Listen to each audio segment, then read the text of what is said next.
Fala galerinha, beleza? Sejam todos muito bem-vindos aí. Estamos começando mais uma live nas nossas quintas-feiras.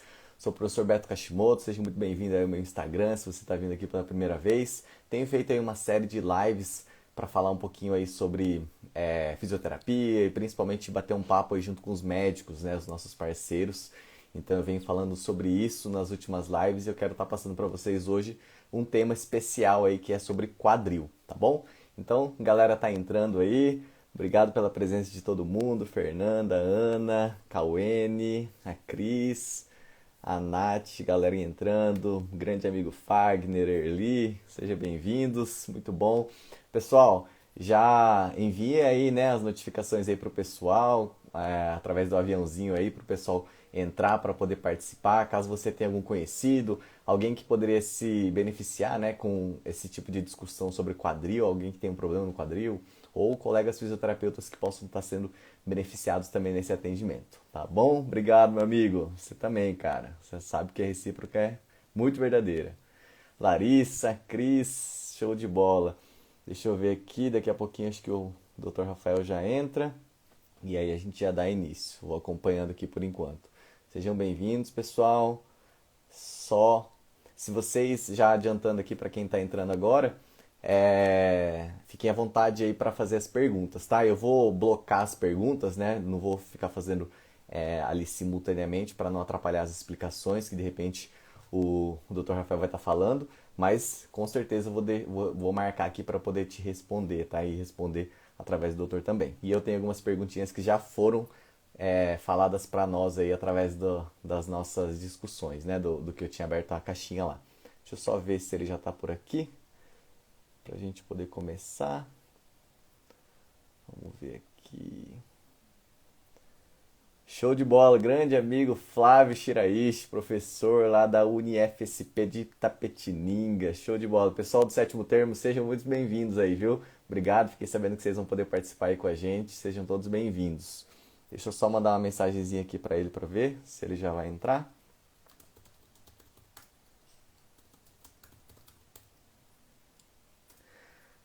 Deixa eu só dar uma olhadinha aqui.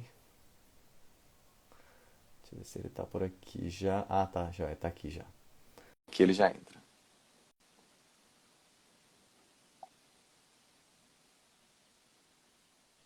Deixa eu enviar aqui de novo. Aí, show de bola. E aí, Seja doutor bem-vindo, Roberto, Dr. Rafael. como é que você tá? Tudo bem também, graças a Deus. E você, tudo certo aí? Tudo bem, tudo bem. Deixa eu só dar Show uma de... acertada aqui para Não, enquadrar melhor. beleza. Galera E tá aí? entrando aí, Rafa, já fiz uma introdução aí falando sobre o nosso tema, né? Mas eu Uhum. gostaria muito que, obviamente, você se apresentasse primeiramente, falasse um pouquinho da sua carreira, da sua trajetória, da sua experiência aí com a sua expertise em quadril, para a gente poder começar. Seja bem-vindo. Oh, muito obrigado pelo convite, Roberto. Queria agradecer a presença de todos aí, essa tua iniciativa tão importante, né? De abordar os temas em conjunto entre a ortopedia e a fisioterapia. Acho que tem tudo a ver. Um não funciona sem o outro, né? A gente sabe Verdade. disso. Queria agradecer poder esclarecer as dúvidas de vocês. Então vou falar um pouquinho sobre minha história de vida, né? Eu me formei na UEL em 2006, em medicina, e fiz minha residência em ortopedia e traumatologia também, lá na Universidade Estadual de Londrina, Hospital Universitário. E depois eu fiz uma pós-graduação em cirurgia do quadril na Universidade Federal do Paraná, lá de Curitiba, e estou já há 10 anos só fazendo cirurgia do quadril, né? Esse é o nosso foco. Show de bola. O Rafa eu conheci, inclusive, né, durante esse período aí, né, da residência dele, que eu também estava fazendo a minha. E já desde o começo já percebia, né, que ele tinha uma característica que eu acho que é fundamental aí dentro entre os médicos, que ajuda muito nessa nossa comunicação, que é essa questão de ser acessível, né? Sempre foi um cara muito acessível, sempre conversou, sempre trocamos muita ideia lá, e desde então a gente vem falando um pouquinho também a respeito, mantendo uma amizade. Ô Rafa, olha, seguinte, né? Vamos começar então. Você quer fazer alguma introdução a respeito do tema quadril? Ou a gente já começa com as perguntas? O que você prefere? A gente podia começar, eu acho. O tema hoje foi bem abrangente, né? Eu conversei com o É, Roberto, falei, olha, acho que a nossa previsão aí, talvez a gente estoure um pouquinho o horário, vai depender do interesse de todo mundo, né? Mas para mim isso aí é super interessante, né? A gente vive a cirurgia do quadril e a gente faz tanto as abordagens de cirurgias abertas, as próteses, as fraturas de quadril, e também hoje tem essa modalidade muito interessante que é a cirurgia minimamente invasiva, né? O carro-chefe é a videoartroscopia do quadril, começou a se desenvolver mais há 20 anos e a gente tem uma expertise e alguns casos aí para a gente poder comentar, né? Então, acho que tem dúvidas, tanto de reabilitação como o perioperatório também, que a gente pode solucionar aqui. Show de bola. E aí, galera, vocês fiquem à vontade aí também, tá? Para colocar aí nos comentários, né, as perguntas que vocês tiverem. A gente vai direcionando. Eu já separei algumas que eu abri a caixinha lá e a gente tem algumas perguntinhas já, mas vocês fiquem bem à vontade aí, tá bom? Bom, e outro pedido, né? Claro, se vocês forem postar, né, no Instagram, marque lá os nossos Instagrams, por favor, né? Beto Kashimoto e Dr. Rafael Tavares Quadril, que é esse que ele tá falando agora aqui. A gente vai ficar muito bem-vindo aí também em poder repostar depois, tá joia? Bom, Rafa, então, a primeira pergunta aqui que eu tenho é da Vanessa, né? E já vamos entrar dentro desse tema de prótese de quadril, tá? Certo. A Vanessa perguntou assim, em fratura proximal de fêmur em idoso, quando que é realmente necessário uma prótese? Primeiro a gente acho que tem que definir o que é a fratura, né, do fêmur em idoso, né? A gente tem alguns lugares que o fêmur pode quebrar. Tá? Provavelmente a Vanessa está falando das fraturas articulares, né? A gente tem as fraturas do colo do fêmur, que quando elas são instáveis, né? Quer dizer, a gente tem uma fratura que a gente pode até tentar reduzir ela, mas a circulação da cabeça do fêmur está muito comprometida e a gente já sabe que essa fratura vai evoluir mal. Nesses casos, a gente acaba optando por fazer a artroplastia do quadril. A gente pode fazer a artroplastia total e a artroplastia parcial. Elas têm algumas diferenças entre elas, né, Roberto? Não sei se o pessoal tem a essência. Eu trouxe até algumas próteses depois para a gente mostrar aqui também, para dar uma enriquecida aí na discussão, né? Ah, legal, show de bola. Ó, você fica à vontade, a hora que você quiser mostrar, a hora que você achar apropriado, aí você manda bala, tá? Tá joia. Bom, legal. Eu acho que isso é importante, isso é um primeiro ponto, né? Existem as diversificações de próteses. A gente tem aí desde acadêmicos assistindo, muitos profissionais também, então meio que variado, né? Alguns pacientes também, né, assistem, então a gente vai falando a língua do pessoal aí. O Rafa, a Michelle perguntou também, idade máxima para protetização, ela existe? Cirurgia de quadril? Não, não existe. Tá? Só para ter uma ideia, eu tenho um paciente que eu operei que tem 101 anos. Então, 101 anos. esse conceito de próteses aí, e idade mínima e idade máxima, está muito elástico, né? Nos dois extremos, né, Roberto? Hoje a gente tem feito próteses cada vez mais em pessoas jovens que tenham indicação de prótese, que já tentaram todo tipo de reabilitação, de medidas invasivas ou não, farmacológicas, ou mesmo algumas injeções intraarticulares para amenizar a dor. Quando a gente esgotou todas as opções, como as próteses melhoraram muito a questão da durabilidade delas, a gente está lançando mão delas mesmo nos pacientes jovens, né? Não muito longe, não muito tempo atrás, a gente tinha uma mística, né, de prótese de quadril só acima de 60 anos, né? E hoje a gente não repete mais esse mantra, não. Hoje a gente tem indicação, até porque o objetivo é dar qualidade de vida para os pacientes, né, Roberto? Não adianta a gente deixar essa pessoa ter uma vida triste ali, morrendo de dor, segurando 5, 10 anos para fazer uma prótese e depois a gente ter um membro todo atrofiado, uma rigidez muito grande. Qualidade de vida ruim, né? Qualidade de vida ruim, né? E no outro extremo estão os mais idosos, né? Hoje em dia a gente melhorou muito a técnica anestésica para esses pacientes. A gente sabe que aumentou muito a sobrevida dos pacientes também. Então, não sei, quando eu era criança eu pensava, 65 anos, a pessoa já é idosa, né? Até a gente estudou isso, né? É verdade. Já entra no idoso 65 anos. Hoje a gente vê pessoas de 65 anos muito melhores que alguns de 50. Os jovens de 60, né, agora? Sim, sim. E a gente tem que dar uma qualidade de vida para elas também, né? Não pode E aí, esquecer deles. e aí, nesse caso, em relação à idade, tem a ver também com o tipo de cirurgia? Esses minimamente invasivos Sim, têm sido mais utilizados? sim, sim. É porque muda muito a indicação também, né? As cirurgias, agora falando da artroscopia do quadril, né? Elas são indicadas, a maior parte dos casos é para impacto femoroacetabular. E a gente sabe que tem os limites da artroscopia. A gente geralmente reserva a artroscopia para os pacientes mais jovens que têm uma qualidade de cartilagem melhor, o dano articular é um pouco menor ainda. Então, a ideia é a gente fazer uma cirurgia preservadora, que vai conservar o osso original da pessoa, né? Vamos dizer assim. Entendi. E a gente faz algumas alterações menores também na anatomia. A prótese já é uma cirurgia mais radical, já é uma cirurgia que a gente vai trocar toda a articulação. Uhum. E os pacientes mais jovens, o que que você tem operado assim de casos que precisou de prótese que é um paciente mais jovem?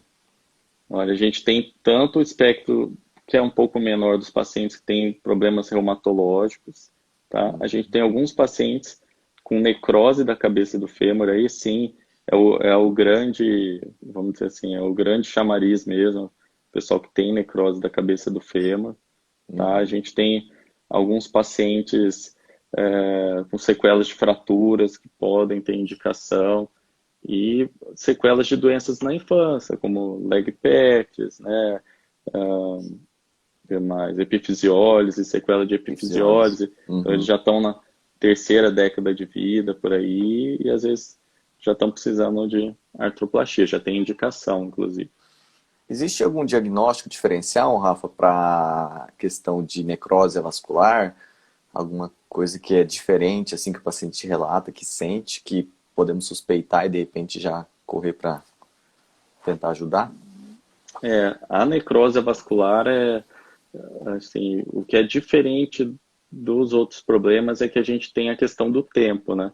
Quanto mais precoce a gente identificar ela, a gente tem chance de fazer uma abordagem menor, a gente tem uma chance de começar o tratamento e não precisar da prótese, igual eu falei. Mas Uhum. sendo bem honesto, é a menor parte dos casos, né? A menor parte dos casos. Geralmente, quando já começa aquela dor um pouquinho maior, aquele incômodo um pouco maior, a gente vê que o paciente já começou a ter deformidade da cabeça do fêmur, já está num grau 3, grau 4 de ficar, que são os graus mais avançados, né? É, por isso que daí acaba tendo que muitas vezes ir, né, para prótese mesmo, né? Isso. Ô, É, Rafael, a- Pode falar. pode falar, perdão. Não, a Michelle também fez uma pergunta aqui. Ela colocou assim: em caso de artrose de quadril, a protetização dos dois lados pode ser feita com quanto tempo de diferença, caso o paciente precise, né, dos dois lados? Olha, isso muda de cirurgião para cirurgião, tá? Eu tenho uma conduta de não fazer a prótese bilateral, que é a prótese simultânea, tá? A gente Uhum. fazer no mesmo tempo anestésico os dois lados. Tem alguns colegas que fazem, em casos selecionados, né? Geralmente pacientes mais jovens, que tenham um risco cirúrgico baixíssimo, assim, eles têm condição de fazer isso, tá? Eu acabo reservando para fazer um primeiro lado mais doloroso e depois, se tiver indicação, a gente faz o outro lado.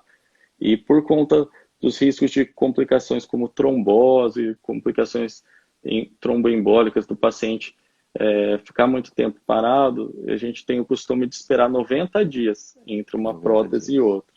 Tá? Essa é a regra que eu uso, mas não se aplica a todos os colegas, né? Isso é Tá, individualizado. legal. E falando ainda a respeito da prótese, Rafael, em relação às cimentadas e não cimentadas, né? Existe um critério específico para a escolha disso? Eu sei que deve ter vários fatores que dependem, mas de uma forma mais geral, assim, o que que seria para indicar mais uma não cimentada e cimentada? É mais idade? É mais qualidade do osso? É um pouquinho de tudo isso, tá? Também eu não estou falando nada que seja uma regra fixa, tá? A Uhum, gente tem colegas aqui no Brasil que fazem só prótese cimentada. É a técnica que eles gostam, é a técnica que eles se sentem mais confortáveis. Tem outros colegas, principalmente pessoal mais jovem gosta de fazer a prótese não cimentada, que ela é assim, um pouquinho mais rápida que a prótese cimentada, às vezes a técnica cirúrgica é um pouquinho mais fácil, não tem a parte artesanal da cimentação, vamos dizer assim, Uhum. e tem as vantagens também de diminuir as complicações, que hoje são muito pequenas, mas da cimentação do fêmur ali, que pode ter alguma complicação, alguma repercussão hemodinâmica durante a cirurgia, tá? Mas isso não é uma regra. Quando eu comecei a estudar a parte de quadril, tinha também um dogma ali, que esses dogmas, regras são feitas para serem quebradas, né? Mas a regra era assim: paciente idoso, prótese cimentada, porque é uma qualidade óssea um pouco menor, né? E você faria uma prótese cimentada daí. Pacientes mais jovens, prótese não cimentada, tá? Mas isso tudo meio que caiu por terra. A gente pode fazer prótese não cimentada em idosos e vice-versa. Eu não gosto. Eu prefiro fazer a prótese híbrida, que ela é uma Hum, prótese cimentada no fêmur no e não fêmur. cimentada no acetábulo. É o meu par de preferência, é o que eu gosto de fazer. E eu faço hoje em dia, vamos dizer, em 98% dos meus casos, eu faço a prótese híbrida. Tá? Toda Por... prótese tem a vantagem e a desvantagem. Tá? Aham. Mas, É, você tem um motivo, assim, por essa escolha? eu gosto da prótese híbrida porque eu acho que na parte do acetábulo a gente apresenta altos índices de soltura precoce do acetábulo cimentado, tá? Isso, se a gente for falar com um cirurgião inglês, por exemplo, o pessoal de Exeter, que são os grandes difundidores aí desse tipo de prótese, eles vão falar que eu estou errado, mas eles têm uma técnica de cimentação que ninguém tem. Tá? E por conta disso, eu prefiro a prótese não cimentada, que eu estou até com uma aqui, deixa eu mostrar para vocês. Que Ah, legal. ela tem essa aqui ela tem uma malha de titânio, né? Então ela permite que o osso cresça em direção a ela, tá? Isso demora em torno de 4 a 6 semanas. Aí dentro desse metal aqui que ela tem, a gente tem um inserto. Esse caso aqui é o polietileno, mas pode ser um inserto em cerâmica também, que a gente pode usar, né? Tem uns casos que o pessoal usava um inserto metálico também, mas hoje praticamente Legal. não se usa. E por isso a minha preferência então para o acetábulo não cimentado. Tá? A minha opção de fazer daí o acetábulo, o fêmur cimentado daí é por dois motivos. Tá? Tem alguns pacientes que a gente faz o fêmur cimentado e a gente vê que o paciente fica muito confortável, fica muito bem. E a gente pode fazer tanto no paciente jovem como no paciente idoso.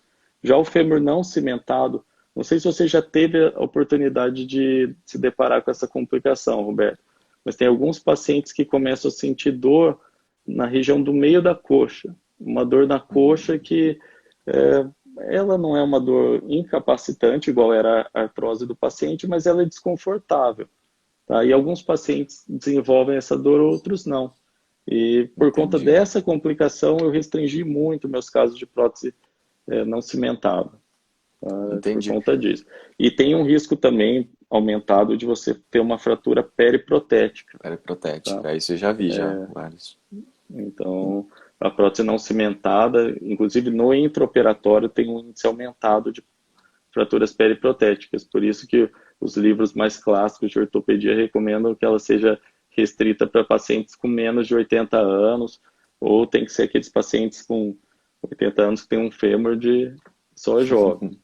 Entendi. E aí, para a questão da reabilitação, prótese híbrida, com quanto tempo em média aí você libera uma descarga de A peso? descarga de peso, eu libero descarga de peso parcial e imediata, tá? Mas isso para Uhum. os meus pacientes.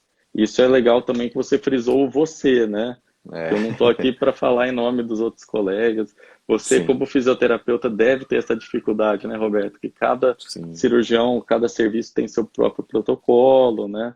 E isso tem motivo, lógico, né? Vai tanto da escola da pessoa, como também dos achados que a gente tem no intraoperatório. Por exemplo, às vezes eu opero um paciente que tem 30 anos de idade, a gente espera que seja aquele osso forte, um osso resistente, tudo. Só que o paciente tem artrite reumatoide juvenil, Artrite reumatoide juvenil é aquele osso super osteoporótico. Então, para esse Uhum. caso, eu vou chegar, Roberto, esse caso aí, vamos restringir carga, vamos esperar É, aquele tempo de 4 a 6 semanas até o acetábulo integrar bem no osso para liberar pisar totalmente. Então, esse caso eu tenho mais cuidado. Aquele paciente que a gente fez uma fixação tranquila, aquela prótese que fixou super bem, esse eu já tenho menos pudor, eu já peço para dar carga quase que imediata. E legal. tem aquele É, terceiro caso, que é aquele paciente que não vai seguir nada que você falou, tá? Que a é os gente, tigrão, né? a gente orienta eles e eles saem pisando e não tem o problema na cabeça deles. E, É, enfim, a gente explica não, os riscos e tudo, mas eles vão pisar de qualquer jeito.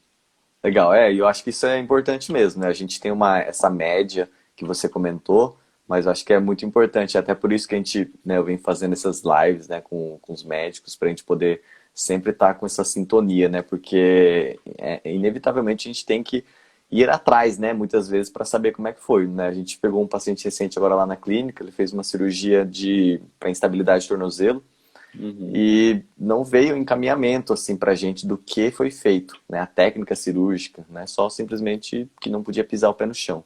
Mas e aí, foi feito o quê, né? Foi feito um enxerto, foi feito só uma sutura, né? A gente fica sem essa informação, aí tô indo atrás do médico para tentar descobrir, porque isso norteia também, né? O nosso tratamento, né? Muda o nosso tratamento e para a gente não ficar só à mercê simplesmente de seguir protocolo, essas coisas assim, né? Eu acho que é importante a gente ter esse contato, né?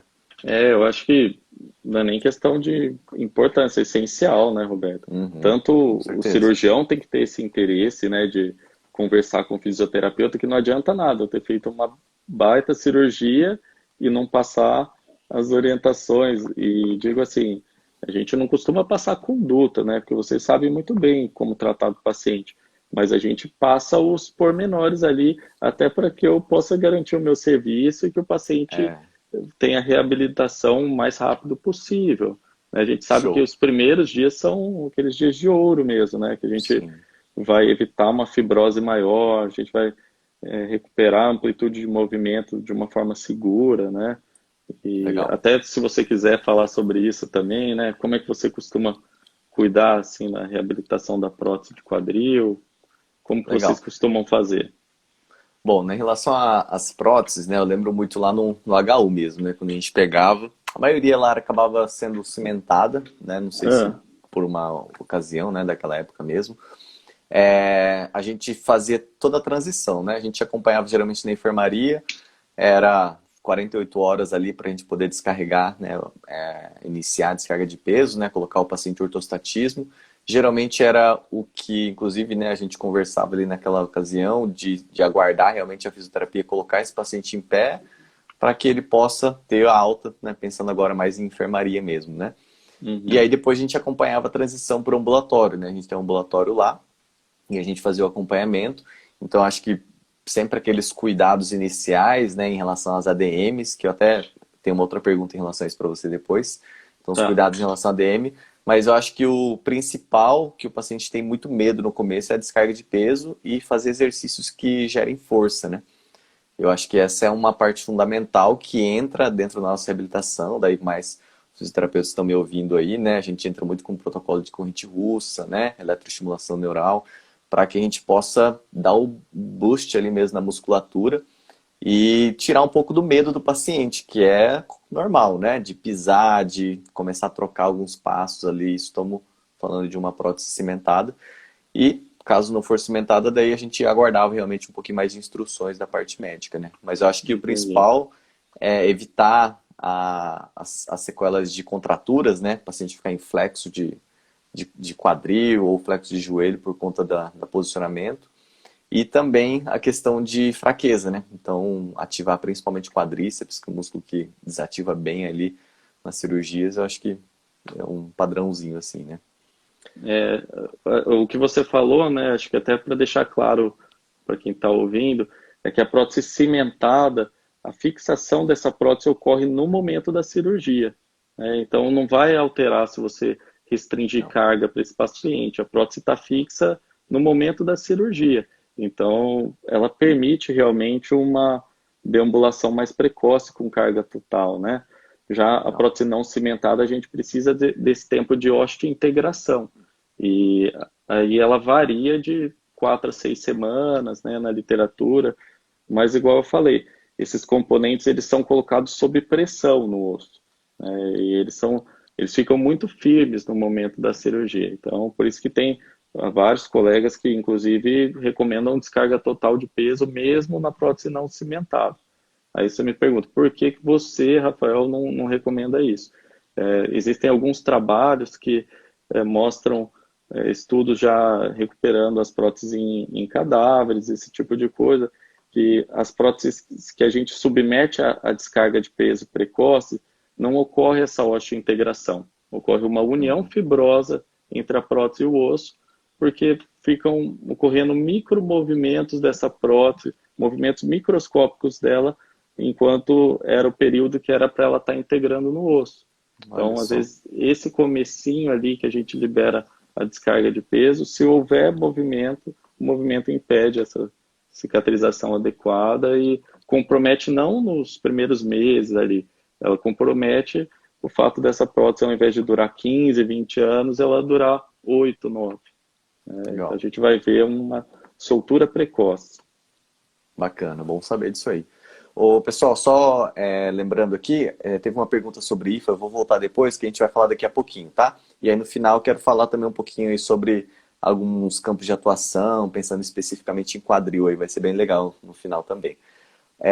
Ô, Rafa, em relação à revisão de prótese, você tinha comentado, né? Que hoje está tendo, né, por conta da qualidade de material também. Quanto está sendo mais ou menos hoje a média para revisões de prótese? Você diz de durabilidade das próteses? Isso, durabilidade. Tá. As próteses hoje a gente trabalha basicamente com 3 tipos de articulação. A gente tem as articulações, agora eu vou mostrar para vocês que uma imagem vale mais que 1000 palavras, né? Show. Então, a gente pode ter a prótese com a cabeça em metal, né? Que ela articula com o polietileno. Isso aqui acho que é o mais comum que a gente tem, né? Que já foi muito estudado. A gente tem o metal com o polietileno, que é um polietileno tratado, que é o polietileno cross-linked ou polireticulado. Tá? O que muda é que esse plástico, esse polietileno, ele é muito mais duro e muito mais resistente aos atritos, né? Às forças que vão agir com a prótese durante os ciclos, durante os anos. Tá? E a gente tem o par de cerâmica, tá? Cerâmica, que seria, essa aqui é a nossa cerâmica mais conhecida aqui, que é a Delta, é a cerâmica mais resistente aqui, e, aliás, a tecnologia mais moderna dela, e a gente pode ter esse inserto também em cerâmica, que eu não tenho um para mostrar para vocês hoje, mas ele vai articular a cerâmica com cerâmica. Tá? Existem os advogados da cerâmica com cerâmica que dizem que essa é a prótese que vai durar para sempre. Tá? Que ela não tem desgaste. O desgaste é tão ínfimo que ela é uma prótese eterna. Ela só vai precisar ser trocada, só vai precisar ser revisada se a cerâmica, porventura, fraturar um dia, né? Ou se a pessoa tiver uma infecção ou uma fratura periprotética, alguma coisa que aconteça durante a vida dela. Tá? Por que eu não faço essa prótese daí? Em todos os meus casos, eu faço em poucos casos. Porque a cerâmica com cerâmica tem um problema, um fenômeno que chama de squeaking. Tá? Não sei se você já viu algum paciente com squeaking, né? Já ouviu falar, mas o squeaking é um rangido. Tá? Imagina um rangido de uma porta abrindo, uma porta meio enferrujada. É esse barulho que ela pode desenvolver. Isso é super desagradável para o paciente, tá? E para a gente também, imagina, você chegar ouvindo o paciente indo, voltando ali. Então, por isso que eu não faço tanto, tá, dessa prótese. Dizem que a prótese daí com essa... A antiga era uma prótese marronzinha, não sei se vocês já chegaram a ver, mas ela é um outro tipo de cerâmica. Essa aqui, que é a prótese, a Delta, que é a prótese de zircônia, e ela dizem que é muito menor a taxa do squeak. Tá? Mas isso aí só acontece com cerâmica.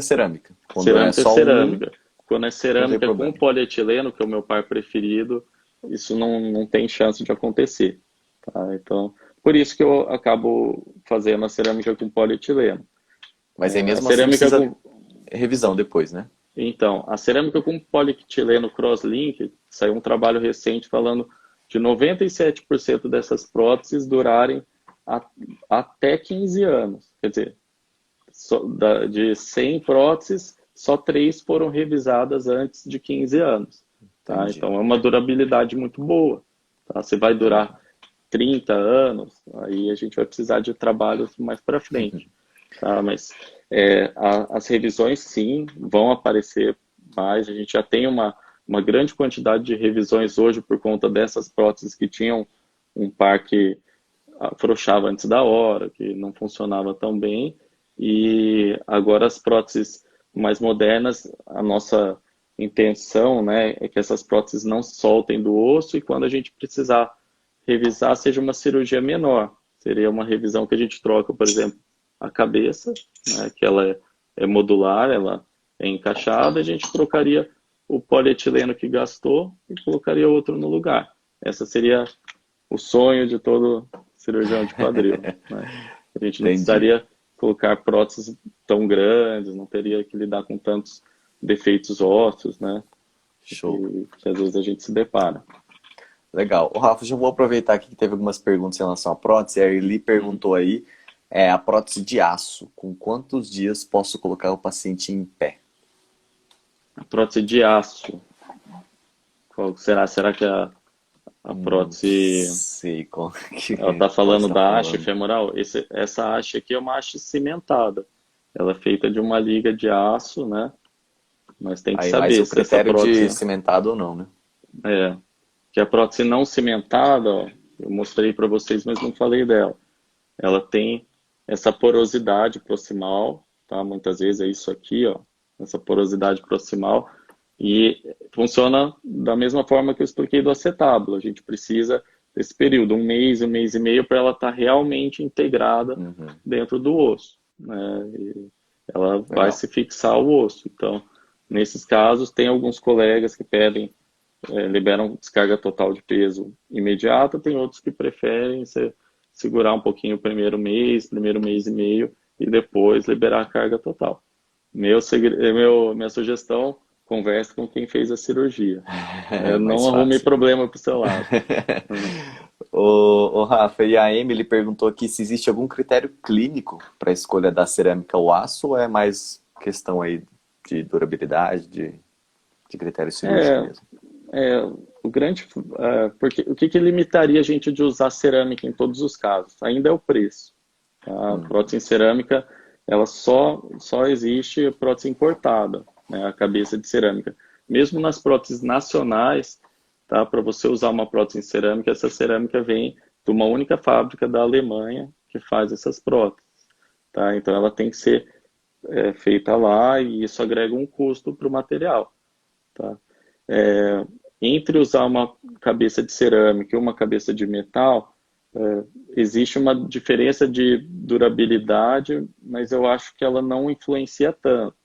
Tá? Isso eu acredito que não influencia tanto. Por isso, no meu critério, eu utilizo assim: pacientes até 80 anos, eu uso prótese de cerâmica, cabeça de cerâmica. Pacientes com mais que 80 anos, que têm ali uma expectativa de vida um pouco menor, máximo 15, 20 anos, vamos dizer assim, uma cabeça de metal com um polietileno de boa qualidade, eu acho que está de bom tamanho. Legal. É, tudo depende do preço, né, dos materiais também, né? Preço, Isso influencia. também a gente, lógico, avalia o paciente, né? Você vê o paciente, a gente tem um score que os próprios anestesistas inventaram, que é o score de ASA. Então, paciente que não tem nenhuma comorbidade, hoje por causa da pandemia essa palavra está até na moda, né? Mas o É, paciente não tem nenhuma comorbidade, tem uma alta expectativa de vida, a gente vai querer a prótese primeira linha para ele. com Se o certeza. paciente, por exemplo, é um paciente que tem uma baixa demanda funcional, ele vai usar muito pouco essa prótese, às vezes a gente opta até por não fazer a prótese total, a gente faz uma prótese parcial, né? Que daí é uma prótese mais rápida de ser feita, também vai pôr para pisar de imediato, né? Facilita a reabilitação do paciente, mas é uma prótese que não vai durar Sim, não aqueles tem a mesma 15 anos que eu durabilidade. falei, né? Legal. O Adenilson perguntou aqui sobre o resurfacing. Que você tem a dizer? É a resurfacing ou prótese de recapeamento, né? Um outro tipo de prótese, tá? Foi muito divulgada, até hoje é muito realizada na Inglaterra e é uma prótese de metal com metal. Qual que é a preocupação do metal com metal? A gente teve um boom dessas próteses, principalmente porque ela foi muito divulgada a respeito de ser implantado em pacientes que queriam continuar fazendo esportes de alto rendimento, né? Recentemente teve o Andy Murray, né, que é o tenista que Uhum. fez uma prótese Resurfacing, ganhou um torneio profissional de tênis usando a prótese Resurfacing. Então isso para marketing é muito bom, mas tem alguns pacientes que desenvolvem uma complicação que é o pseudotumor, tá? É uma complicação catastrófica, uma alteração dos tecidos ao redor da prótese, fica aquilo parecendo uma grande graxa, uma corrosão assim gigante. E por isso que muitos pacientes, muitos médicos pararam de usar essa superfície de metal com metal. Tá? A Tipo uma minha metalose opinião dali? é tipo a metalose, mas ela é mais Uhum. catastrófica mesmo. A metalose Entendi. dá quando a gente via muito, principalmente nas próteses que eram feitas aqui no Brasil antigamente, que a metalurgia da prótese não era muito boa. É, Tá? isso aí. Os pacientes que têm a resurfacing também, se a gente dosar alguns íons metálicos no sangue, fica uma dosagem muito aumentada. Então, para mulheres em idade fértil, a gente não sabe se tem altos riscos de teratogênese até, né, de comprometer o bebê. Então, a gente não indica esse tipo de prótese para pacientes muito novas, né, que estão em idade fértil. É mais para homem que vai fazer atividade de alto rendimento, casos muito selecionados, na minha opinião. Entendi. O Fagner perguntou aqui também qual o fator que mais determina a recidiva de cirurgia para revisão? Ah, bom, pode ser primeiro de tudo, eu acho que é a qualidade do implante que a gente colocou, né? Isso pode comprometer ali a durabilidade, né? Eu, por muitos anos, eu fiz cirurgias com material nacional e a gente vê que em pacientes jovens o material nacional se comporta mal, né? Eu digo material nacional e com perdão da expressão, porque tem agora materiais nacionais que estão vindo em cerâmica, que estão vindo com polietileno cross-linked, então a indústria nacional melhorou muito, tá? Mas o polietileno tradicional, com cabeça de metal, uma pessoa de 30 anos, ele vai começar a apresentar desgaste por volta de 5 anos de pós-operatório, 6 anos de pós-operatório, então Bem isso cedo, né? influencia, sim, a ter uma revisão Uhum. muito cedo, muito precoce. Tá? Outro fator é o grau de atividade do paciente, né? Principalmente se o paciente quiser fazer atividade de alto impacto, esportes de alto rendimento, a prótese não foi feita para isso. Ela não é igual ter o quadril original de Sim. fábrica, né? Até Então uma tem coisa esse que eu ia até viés te também. perguntar em relação a isso, né, de prótese e exercício físico, quando vocês percebem, né, que o paciente é um paciente já mais ativo, que quer voltar a praticar mesmo, né, obviamente não vai ser no mesmo nível, né, mas aí vocês já têm um direcionamento específico daí de prótese, A prótese pensando nisso. em cerâmica cerâmica, eu acho que está bem indicada para esses pacientes. O risco de prática esportiva muito intensa, muito vigorosa e a prótese de quadril são dois, né, Beto? O desgaste precoce e também a gente tem muito receio questão de luxação. A Uhum. luxação da prótese pode ocorrer porque assim, o tamanho de cabeça de prótese que a gente tem é de 36 milímetros, né? Então possibilita um arco de movimento muito menor. Isso 36 milímetros são as grandes, né? Tem pacientes que têm de 28, a maior parte hoje em dia é 32 milímetros, mas o arco de movimento que essa prótese permite é É muito menor que limitada. o quadril nativo. Uhum. Além de, se você for fazer algum esporte de contato mesmo, né, um futebol mais aquele futebol mais violento que você joga com seus amigos, É, esse ou artes marciais, você está sujeito a sempre fraturas tem o risco, né? periprotéticas, né? Está sujeito a luxação. Então isso tem que ser muito bem orientado, tá? Às vezes a gente pode até adaptar um pouco da via de acesso que vai fazer essa cirurgia, né? Buscar as vias de acesso que luxam menos a prótese. Mas eu acho que o É, e paciente, tendo uma condição muscular prévia boa, tendo uma consciência muscular boa, esse risco diminui bastante também, né? e Então, essa é uma coisa, eu acho que cabe a gente também, né, como fisioterapeuta, direcionar, né? Porque se o paciente quer, a gente precisa já primeiro dar essa ciência para ele das limitações e, obviamente, reforçar, né, toda a parte muscular, gestual esportivo, né, naquela fase final de reabilitação, já treinar isso, justamente para preparar o paciente para o que ele vai encontrar ali, né? Claro que não é sempre o cenário ideal, mas a gente tenta fazer, né? E só uma última coisinha aqui em relação à prótese, para a gente poder falar um pouquinho de IFA também. Esses cuidados, né, que a gente tem em relação a minimizar a possibilidade de luxação, né, ADM uhum. muito excessiva, adução, rotação interna, esses cuidados você diria que ao longo dos anos eles vão tendo menos relevância, digamos assim, para a possível luxação, ou eles realmente têm que ser adotados aí pro resto da vida pelo paciente? Eu sou um médico assim que eu sou mais conservador, tá? Eu nunca vou encorajar o paciente a fazer alguma coisa que possa causar risco à cirurgia e ao quadril dele. Então eu Uhum. costumo sempre ficar ali, é, vamos dizer, baixando um pouquinho a bola dele, porque, mas no nosso íntimo a gente quer que o paciente esqueça que tem a prótese, né? Eu não quero que ele fique lembrando que tem uma prótese ali o tempo todo. Eu quero que ele tenha uma autonomia da vida dele, faça quase todos os tipos de atividades que ele fazia previamente, né? E a ideia geralmente é essa. Então, qual que é a minha regra principal? A gente dá um manualzinho logo após a cirurgia da prótese para o paciente poder se orientar do que ele pode e não pode fazer. E eu uso aquele manualzinho tem que ser seguido à risca, pelo menos por 6 meses. Tá? Legal. É o período de 3 a 6 meses que os tecidos todos ao redor da prótese se cicatrizam, a musculatura já vai estar muito melhor, e daí o trabalho da físio, né, de Uhum. preparar essa musculatura antes da cirurgia, para esse período se encurtar até no pós-operatório, ser muito mais fácil de lidar no pós-operatório.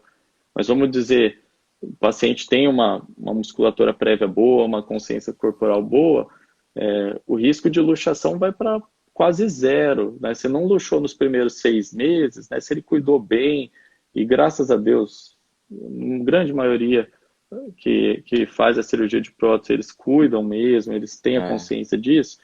É, Se os primeiros 6 meses foram bem, eles não vão luxar, né, legal. depois disso. Só que aí a gente fica Não dá para sabendo, falar isso pro paciente, né? eu não gosto de falar Senão, abertamente, sei que eu tenho pacientes vendo aqui a live, mas eu sou a pessoa que não vou ficar encorajando.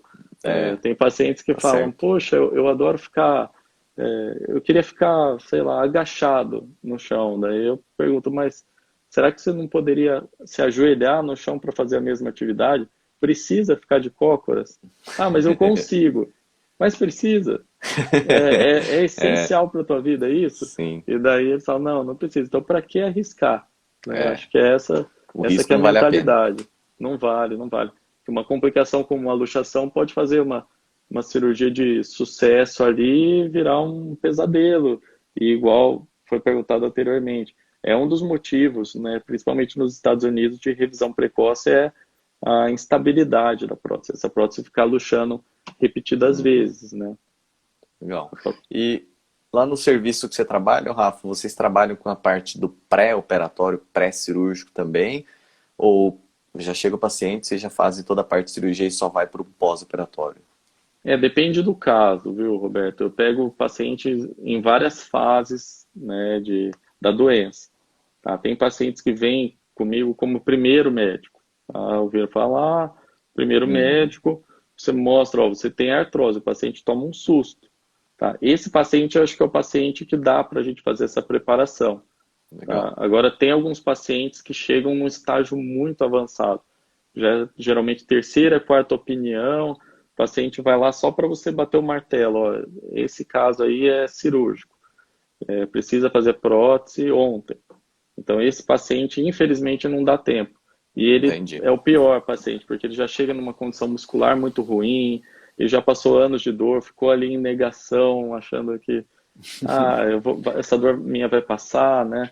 E É, muitas vezes, esse caso não dá para fazer o ideal, que é essa preparação muscular prévia, né?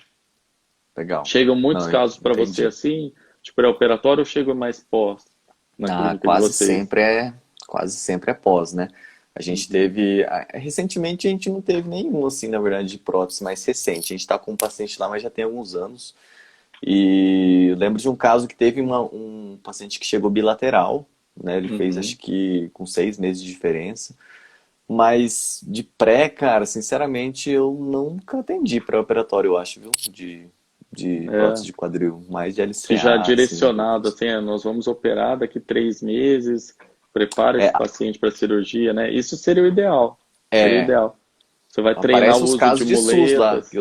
que o SUS, o paciente tem que aguardar mesmo, né? Daí ele vai pro SUS, mas não, Talvez isso seja uma vantagem. O problema é que até é, chegar no médico que indicou, ele já está tão sofrido, né? Que às vezes já esse mudou todo o tempo quadro muitas a vezes, né? físio não vai ser tão eficaz, né?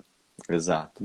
Legal, Rafa. Bom, só vamos mudar aqui um pouquinho, só para a gente poder abordar também a IFA, né? Então, Sim, impacto femoroacetabular. Pessoal, a gente não vai dar tempo, né, de falar muitos detalhes sobre a doença especificamente, né? Os tipo CAN, tipo Pincer. Então, assim, se você tiver dúvidas sobre isso, dá uma lidinha, porque tem bastante coisa hoje já, artigos, né? Literatura tem sim. falando as diferenças. Então, já deixa anotado aí algumas coisas, né, que foram discutidas aqui para você também buscar caso você não tenha muita familiaridade, tá? Bom, em relação a IFA, eu ia te perguntar o seguinte: além dos casos que as pessoas já nascem, né, com as alterações, existem fatores que levam ou que propiciam mais a pessoa a desenvolver uma IFA? Existe sim, né? Hoje tem um pessoal, um grupo estudando bastante isso, eles estão só divulgando estudos preliminares, né? Mas principalmente a gênese do impacto femoroacetabular do tipo CAN é muito estudada, né? Porque geralmente ela aparece na adolescência ali, né? Aparece quando os pacientes estão naquele segundo estirão de crescimento, tá? Tem a ver um pouco com microtraumas na placa, na fise de crescimento ali da Na cabeça do FISE. fêmur e forma aquela calosidadezinha, aquele Bump, né? bumpzinho ali que vai fazer o impacto. Tá? A gente tá esperando esses trabalhos porque eles estão tentando identificar quais movimentos durante essa fase que são mais prejudiciais e que podem gerar um impacto do tipo CAN. O impacto tipo pincer, que é do acetábulo, aí é mais genético mesmo. Aí já é o formato do quadril, aquela cabeça do fêmur que é muito coberta, né? É isso que Uhum. costuma prejudicar Que mais. dá, mas em mulheres também. Dá mais em mulheres, sim. O CAN é Uhum. mais em homens, né? Homens jovens. O pincer mais em mulheres. E, lógico, coxa profunda, que é uma Sim. das situações que pode ocorrer em 40% das pessoas. E é um impacto um pouco mais difícil de tratar, né? Lembrar também que a maioria dos casos é misto, né? A gente fala de CAN e pincer, mas É, tem trabalhos já falando de 90% dos casos serem mistos mesmo, né? legal. Inclusive a gente lá na clínica de impacto, acho que se não me engano, tem 2 pacientes que estavam, e eu lembro de uns casos antigos também. É, Pincer, mulher, né, faixa de 40 anos de idade, fazia muita academia e acaba Uhum. começando a se tornar realmente algo limitante demais, né? Principalmente para quem é muito ativo, né?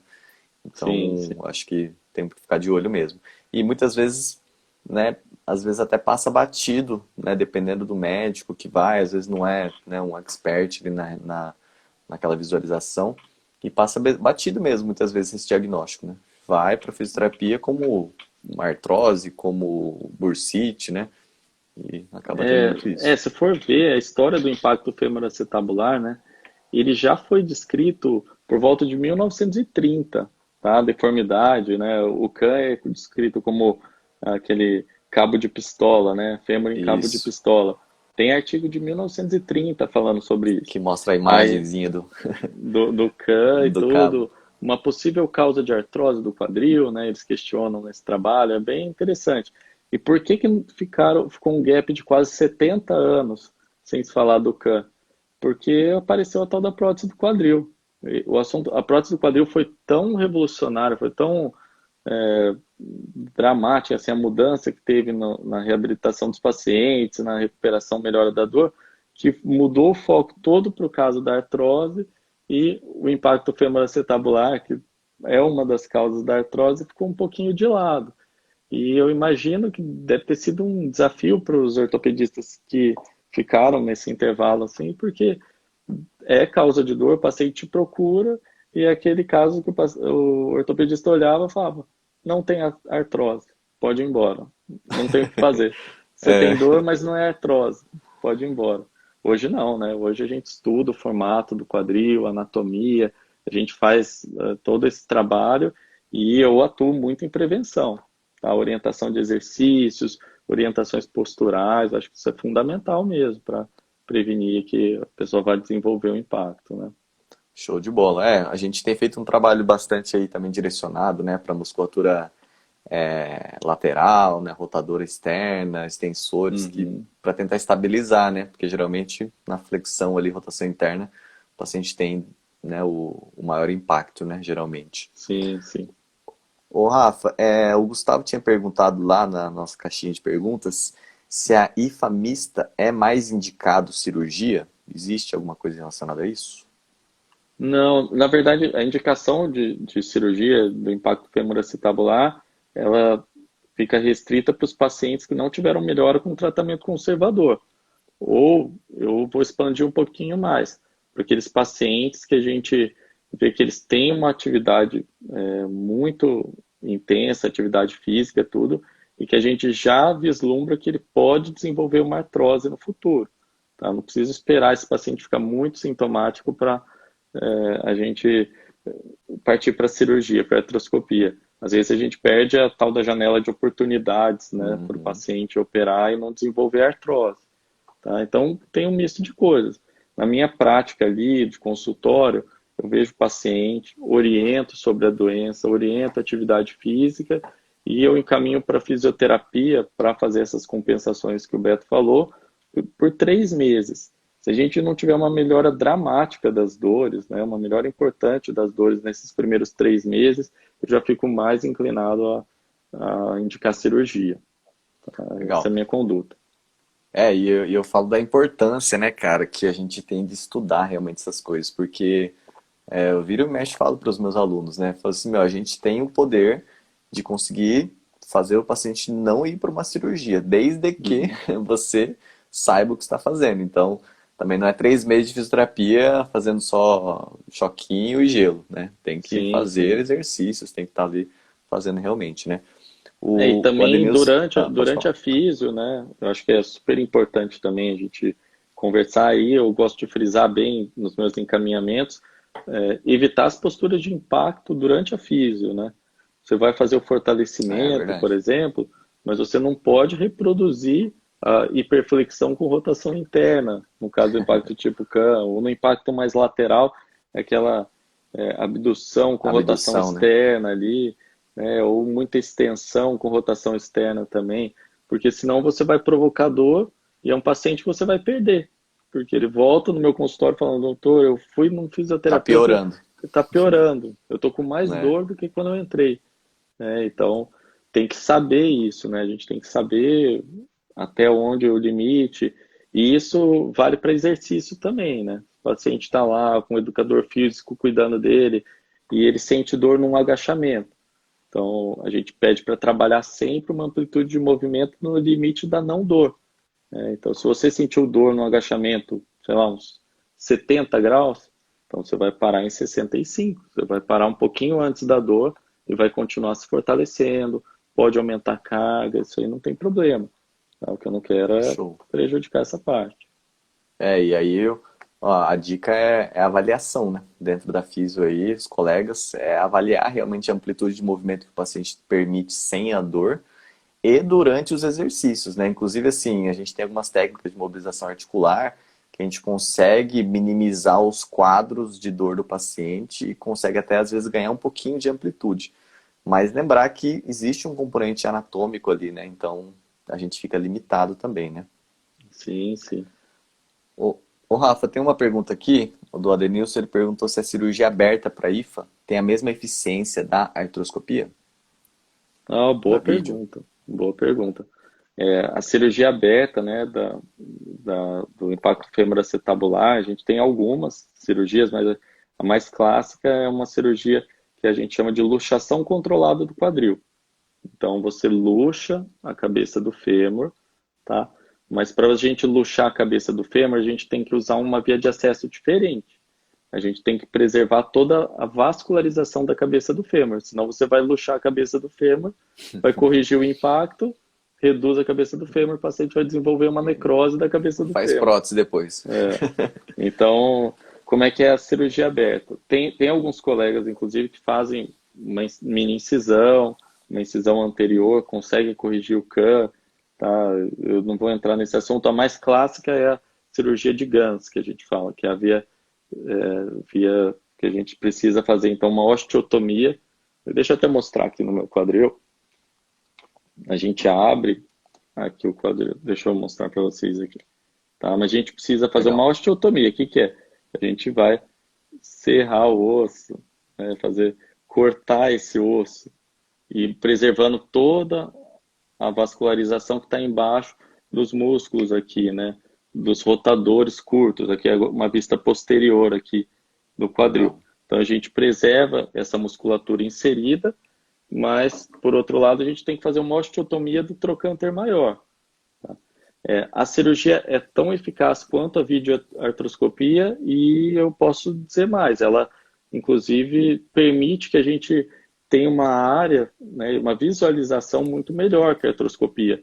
Que a artroscopia a gente consegue ver a região aqui, né, da Uma parte da janelinha, né? frente do fêmur até um pouquinho para trás disso já estão os ramos da artéria circunflexa medial, né, que a gente não pode danificar eles. No caso da luxação controlada, a gente tira a cabeça do fêmur inteira fora, a gente tira todo o CAS sob visualização direta e reduz de volta. Só que daí o que muda? Muda que você vai ter que depois esperar o trocânter maior Reabilitação. consolidar a via de acesso, né, que ela é muito mais dolorida que só os 3 furinhos que a artroscopia, Sim.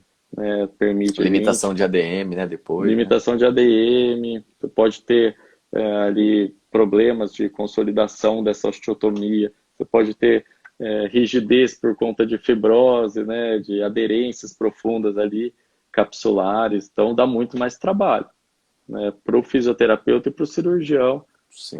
de conduzir. Então, entre você ver melhor o campo cirúrgico, né? E ter muito menos dor, tudo, eu ainda sou fã da artroscopia. Eu acho que veio para ficar. Para vários casos, né? A gente fala até dos casos de LCA também, né? Lá no joelho. Nossa, a diferença de reabilitação quando faz um Ah, não, enxerto ali não de compara. aberto e fechado dá muita diferença. E o Uhum. Rafa, e só para a gente ir finalizando aqui, tem algum caso de IFA que é assim, é cirúrgico? Tem assim algum caso que não tem outro jeito? Quando tem isso aqui, nossa, não tem jeito, tem que ser só cirúrgico. Ou todos dá E pra gente tentar primeiro físio? dá para a gente tentar, mas é igual eu te comentei. Se eu vejo, por exemplo, que o paciente é muito ativo, chega para mim, na primeira consulta já está com uma fissura condral grande, uma lesão Uhum. de cartilagem, uma delaminação dessa cartilagem, a gente já sabe que a coisa está evoluindo rápido. Se eu não agir rápido, eu posso, dali um ano, querer operar esse paciente, ele vai continuar com dor. O caminho da artrose já começou É, o barco já saiu, entendeu? E daí é difícil a só gente vai querer piorando, voltar né? atrás, só vai piorar, isso mesmo. Então, esse caso eu acho que é fundamental, já indicar a cirurgia. Não pode perder muito tempo com ele, não. Entendi. Ô, Rafa, e só por curiosidade, assim, porque você tem um motivo pra você ter escolhido essa área específica, assim, quadril? De quadril, Sim. Puxa, encantou aí nessa. uma coisa que me motivou foi a parte da recuperação da cirurgia de prótese, né? Que é muito gratificante, assim. Se você Legal. indicou bem a cirurgia, o paciente fica muito satisfeito, né? Tudo bem que é uma cirurgia que demanda muita expertise, você tem que muitas complicações que a gente tem que evitar, tem que tomar muito cuidado, mas a satisfação dos pacientes é muito grande. E o que me Muito motivou legal. mesmo a escolher assim foi um estágio que eu fiz no R2, né? Que enquanto eu estava no segundo ano de residência, eu fui para os Estados Unidos, conheci a Clínica Mayo. Aliás, quem É puder referência, conhecer né? lá é fantástico. E eu vi o serviço lá, ali de cirurgia do quadril acontecendo mesmo, né? Nosso Uhum. serviço aqui em Londrina era muito, igual você comentou, muito de fraturas, né? É, Prótese, correção de fraturas. É um outro tipo de paciente. Lá eu vi mesmo o que tinha de melhor na medicina e isso me encorajou. Falou, eu quero fazer isso aqui. Foi essa a legal, ideia. cara. Que massa. Show de bola. Ô, Rafa, tem uma pergunta aqui, vamos para a última, né, pra gente Tá, não joia. demandar muito tempo aqui. O Josias perguntou aqui se pode haver recidiva após videoartroscopia para correção de IFA. Eu acho que não só de Sim, vídeo, mas pode haver recidiva de forma geral? pode, pode. Não é costume o CAN, aquele ossinho que a gente raspou ali, crescer de volta, tá? Não é regra. O que pode acontecer é a gente, depois da cirurgia, identificar que ficou algum osso sobrando, alguma coisa machucando, né? Ou então não foi, a ressecção não foi suficiente, né? O que pode recidivar é a lesão do labrum também, né? Que a gente sutura o labrum do quadril tudo, mas ele pode romper de novo. Aí Legal. isso é um caso de revisão de artroscopia, né? É mais Uhum. difícil, né? Mas pode acontecer. Legal. Rafa, e nessa parte do campo de atuação lá fora que você viu também, né? Você acha que tem espaço para uma fisioterapia específica de reabilitação de quadril? Fazer esse trabalho, assim, sabe? De um médico, um físico só vai trabalhar isso? Você acha que tem um campo para isso? Lá fora, eu acho difícil porque, principalmente o que eu acompanhei foi os Estados Unidos, eles têm um sistema de medicina por seguros, né? Então, eu não sei como funciona para físio, mas a figura do fisioterapeuta não era tão presente lá, principalmente. Uhum. Eles passavam, mas não tinha um pouco de conversa. Talvez também por ser uma clínica muito grande, de protocolos já todos estão estabelecidos, nem precisava muito conversar. Entrava Uhum. um, saía o outro, sabe? Era basicamente isso. Mas o fora do hospital, né, a parte ambulatorial, daí precisaria do seguro cobrir. Então Entendi. tinha essas nuances assim que eu não sei te explicar muito bem como funciona, tá? Mas isso que a gente aqui, por exemplo, no Brasil, eu acho fundamental. Assim, se tiver uma equipe, né? Eu, por exemplo, quando eu faço minha cirurgia, eu gosto sempre que estejam as mesmas pessoas ao meu lado me ajudando. Fora Legal. também, fora o fisioterapeuta vai cuidar dos pacientes, tem que ser alguém que a gente tenha contato estreito, que a gente possa conversar, né? Posso tirar as dúvidas. É lógico, a gente tem pacientes da região toda, então eu não posso ter um fisioterapeuta que vai cobrir Sim. Maringá, Arapongas, Apucarana, mas a gente tenta criar boa relação com todos eles, né? Para a gente poder fazer um serviço de excelência, né? Legal. Essa é a ideia. Eu até falei isso porque, assim, eu acho que isso é uma ideia que a gente, né, da fisioterapia vira e mexe e fala sobre campos de atuação, áreas de atuação. Eu falo que isso é uma coisa que parece tão óbvia, mas que muitas vezes as pessoas não vão muito atrás, não pensam isso, né? Ou seja, de você começar a ter contato, né, com um médico que seja um expert em alguma determinada tipo de cirurgia ou determinada região e você começar a estreitar esse relacionamento, porque daí você acaba sendo uma referência, não só para ele, mas para os colegas, né, de reabilitação de determinadas, né, sei lá, de quadril, de joelho. Eu acho que esse é um foco legal que dá para a gente fazer dentro da nossa profissão, principalmente criando esse laço de confiança, né? Eu acho que isso é importante, Eu né? acho que na nossa geração não tem muito isso, né? Eu vejo que o pessoal É, mais antigo tinha uma certa competitividade, né? Puxa, os é verdade. fisioterapeutas vão tomar meu trabalho, né? O ortopedista pensava, né? Eu É que cuido verdade. da fisioterapia dos meus pacientes, eu não preciso deles. E às vezes do fisioterapeuta vinha aquele negócio, puxa, esse médico é tão distante, ele talvez vai zombar de mim, vai pôr a culpa em mim, qualquer coisa que eu fizer no paciente dele, né? E acho que hoje a comunicação melhorou, a informação está aí para todo mundo, né? Então ajuda, Verdade. às vezes, a gente discutir um tema assim de igual para igual, acho que é super bacana. E quebrou um pouco esse gelo, tá? Isso acho que só vai Legal. beneficiar os pacientes. Com certeza. Galera, espero de verdade aí que vocês tenham gostado desse bate-papo. O Yunis colocou aí muito esclarecedor. Coloque aí se você gostou aí do nosso bate-papo também. É, Queria agradecer, né, primeiramente a participação aí de todo mundo, em especial aí, doutor Rafael. Oh, imagina, Rafael, estamos à quer falar disposição. algumas considerações aí, cara, finais aí? Não, eu queria parabenizar você pela iniciativa, pelo convite, eu já agradeci, vou agradecer de novo. Acho muito legal esse trabalho que você está fazendo, Beto. Não, Isso é uma sementinha que você plantou aí, que eu acho que vai colher uns frutos muito rápido e melhorar essa comunicação, acho que com os colegas é fundamental. Você já é professor, você já está fazendo isso com seus alunos, hoje você tem uma oportunidade de ampliar isso, acho que é fundamental mesmo. Tá de parabéns. cara, obrigado, cara. É show de bola. E é bem isso mesmo, né? Essa pegada do tipo, não só a gente falar que precisa, mas que a gente tentar colocar de alguma forma isso na prática, né? Mostrar, mesmo que agora seja nesse mundo online, mas que a gente consiga estreitar realmente esses laços e pra gente, cara, é fundamental, né? Eu falo assim, tanto que eu aprendi hoje com você aqui de técnicas e de coisas que vão ajudar a gente, né, de uma certa forma na reabilitação. Então, espero de verdade que tenha agregado aí para todo mundo também. Sigam lá, por favor, pessoal, o Dr. Rafael, né? O Instagram dele, Dr. Rafael Tavares Quadril, é esse que ele está falando aqui agora. Marquem a gente lá no Instagram, se você gostou, posta lá uma fotinha nossa lá também.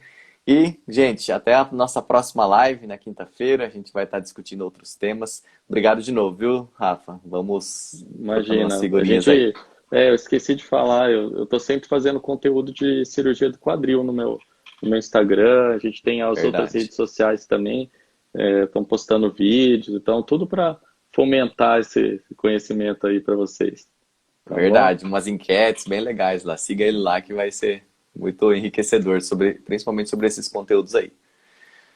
Um Valeu, abração, galera. gente, valeu, Obrigado, boa Rafa. Até noite, mais. Tchau, tchau. até, tchau, tchau.